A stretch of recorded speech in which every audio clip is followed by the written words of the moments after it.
Hello and welcome to Home Pro Pools. I'm Freddie. I'll be walking you through pool school today. Congratulations on your new fiberglass pool purchase. And I'm going to walk you through today how to maintain and take care of your pool. So one of the first things we're looking for is good water circulation. You can see that on the surface of the pool, kind of rippling the water there and there, all everywhere where the pool returns are. We can also come over here to the skimmer. We take this lid off right here and we can see that the water down inside of there is agitated and swirling around, getting suction to the pump.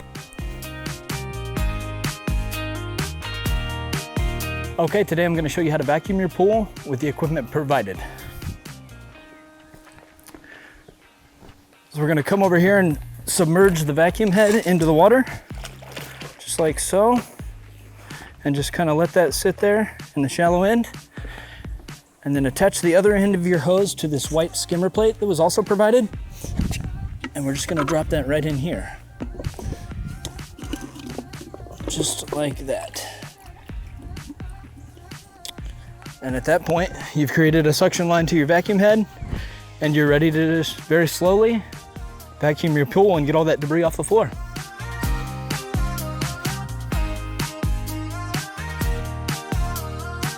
In order to get proper circulation, you're going to need to have your water level just about right. About halfway up this rectangle box is perfect. As you can see, this one's a little bit high, and that's okay, but too low could result in damage to the pump. We talked water circulation over at the skimmer. That water is going to be coming through here to your pump and then over to your sand filter where it's actually getting filtered. If you have a heater, it goes to the heater, and the last step before returning to the pool is through your salt cell or chlorinator.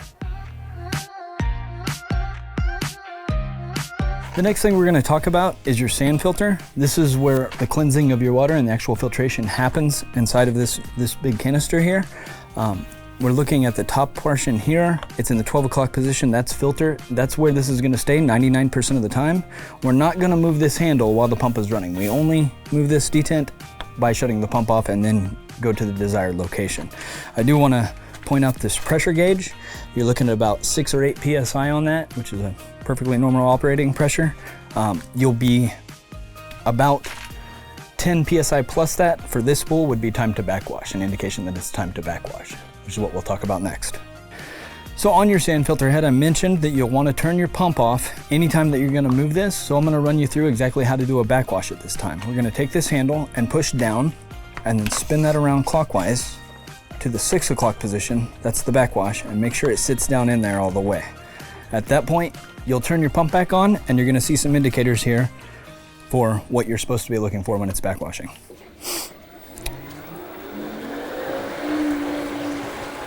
So you'll see your sight glass here. There's going to be some particulate in there that's letting you know that what's coming out the other side is the kind of things we're trying to backflush out. You'll do this about every 2 to 4 weeks for about 2.5 minutes. So to complete your backwash, after you've ran it for 2 to 3 minutes in this position, we're going to shut the pump back off and turn our handle over to rinse. We'll run the pump for 30 seconds in the rinse cycle, turn the pump back off, and then you're going back to filter. That's where you'll stay the other 99% of the time you're running your pool. And that'll complete your backwash cycle that you'll do about every 2 to 4 weeks for 2 to 3 minutes. If you've got an auto cover, you'll have your switch within line of sight of the pool. So you just unlock that using the key that's provided, open it up, and you're gonna hit cover or uncover for whatever the desired time of day is here. Keeping your auto cover closed is gonna help with water retention. You'll lose water due to evaporation. It'll also help keep the temperature regulated in the pool. It's an added safety measure, and it's gonna help keep debris from landing on the surface of the water, helping keep your pool clean. You pair your auto cover with a heater. That's going to allow you to extend your swim season by up to 2 to 3 months. Another added advantage when you pair your auto cover with a pool heater is when you leave that closed, that's going to lock in more of the heat, retaining that temperature, and you're not spending as much on your utility bill to heat your pool. Over here is your salt system. They've provided a nice table here on the inside door of that for your water chemistry to kind of stay in line here. You'll be looking at this bottom number here that's going to say 2,700 to 3,400 parts per million. That's your salt level. We want this number on the readout to be reading somewhere within that range, 2,700 to 3,400 parts per million. Okay, over here we have an automation system called the Attendant, powered by Poolside Tech. This gives you full customization of any different brands you would want to use. It's compatible with every different kind of brand of pool equipment. Its ease of use and intuitiveness is incredibly user-friendly, and it gives you all the control right here on this touchscreen interface. Very easy to use. Lets you automate everything in terms of your pool, and then look at it on your smartphone here. From the Poolside app, you can control all of your equipment. You can turn your heater on and off, increase or decrease the temperature. Same with your filter. Increase or decrease the speed of your filter. You can turn your lights on and off as well as change colors. If you come up here, there's a scheduler that you can schedule your equipment to run. As you can see, this filter is scheduled to run every day at 60%. From this main menu, you can come up here and get energy usage and get a real-time snapshot of how much energy you're consuming at your pool pad with your equipment. If we go back out of that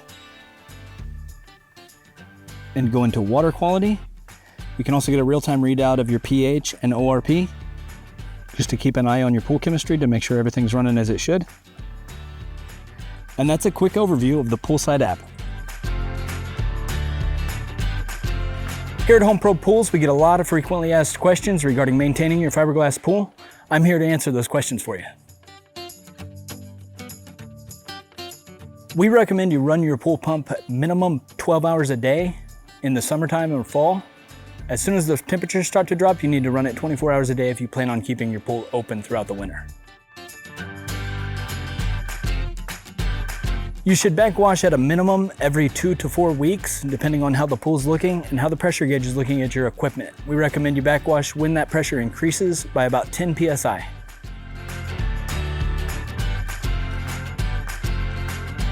Each chlorine tablet should last about a week or two, and those will need to be replenished in the chlorine feeder as needed. Salt will only be added about once a season at the beginning of season. You'll want to have some shock and or chlorine on hand just to keep the pool sanitized. Also a bag of salt if you have a salt pool, in case you get into a low salt condition in the middle of season. Vitamin C tablets are also helpful to clean your water line, get any calcification deposits up at the water line on the walls. And then pH up and pH down are sold at most stores to use as needed. Sometimes you might notice bubbles coming from your pool returns. There's no need to worry about that. It's usually 90% of the time, it's just the gasket on your pump housing over there. You can lube that up with some petroleum jelly. If it's not that, then sometimes the electrolysis occurring within the salt cell will generate bubbles. Either way, it's really nothing to be concerned about.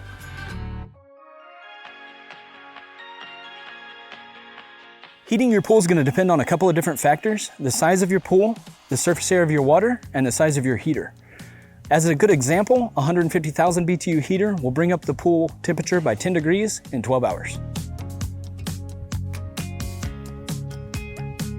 Sometimes after heavy rain, your pool water will get cloudy. There's no need to worry. Usually your pH is just a little bit off, so check your chemicals, get that chemistry right before you add clarifier, get your pH correct, and then it'll clear right up.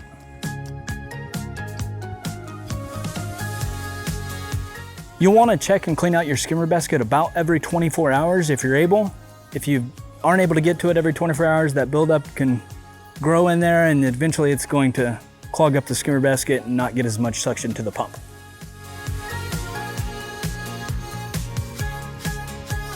As a general rule of thumb, you'll want to wait about 24 hours to swim in your pool after adding chemicals. We recommend winterizing your pool every fall.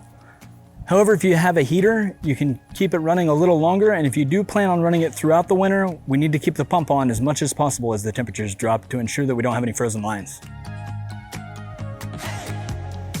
I want to talk to you for a minute about your warranty and our warranty process here at HomePro. Let's start with the pool. Our fiberglass shells come with a lifetime warranty on the structural integrity as well as the finish of the pool. The blemished pools are going to come with a lifetime warranty on the structural integrity of the pool. Radiant pools have a lifetime fully transferable warranty. Let's discuss your equipment warranty. Different manufacturers offer a wide variety of warranty coverage on the equipment parts. You can find this information in your respective documentation you've received. A few of our major equipment brands warranty are as follows. All Hayward equipment has a 3-year parts warranty. PAL Lighting has a 1-year warranty. If service is required, Any repairs performed by HomePro will require labor billing. You may be able to save money on this labor or trip charge by sending in photos of warranty items, including model and serial numbers. Let's touch on concrete for a bit. Concrete could possibly crack, and your pool installer will do its best to avoid this. Rest assured, the pool and concrete retain structural integrity despite any cracks that may appear over time. Spray deck can be applied to mitigate this for an additional fee. Okay, so that completes pool school, and I hope you have a better understanding of how to take care of and maintain your new fiberglass pool. If you encounter any events or circumstances that weren't highlighted in the videos, feel free to give us a call, reach out, and we'd be more than happy to help you either over the phone or in person. I look forward to seeing you. My name is Freddie with HomePro Pools, and thank you.